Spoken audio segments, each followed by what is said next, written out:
Hi everyone, welcome back to another episode of Tech Helpline. In today's video, I'm going to show you the step-to-step process on how you can redeem your gift card for Walmart. Keep watching the video till the end and don't forget to subscribe to our channel by hitting that subscribe button. Also press the notification bell icon so that you'll never miss another update from us. Now let's get started. Open up a web browser and go to your official web page of Walmart by typing in www.walmart.com and press enter. You'll end up in the home page of Walmart. If you're not logged into your account, first log in, and this is the home page for Walmart, which looks like this. In order to redeem your gift card for Walmart, you can easily do that by selecting a product of your choice that you'd like to purchase. For example, let me just click one of the product over here and add it to my shopping basket. Now once you've added an item on your shopping basket, click on continue to check out at the bottom. From the review order page, right where it says add a payment method, you can give it a click. In the right hand side, as you can see that there are several payment methods from where you can make a purchase online with Walmart.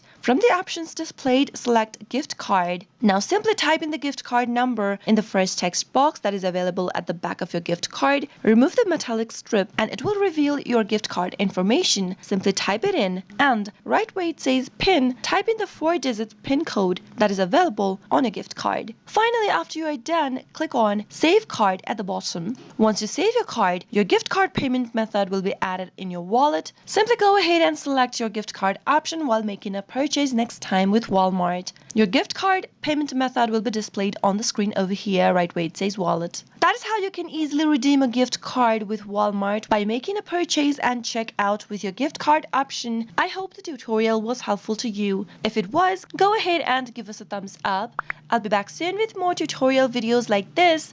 Thank you for watching.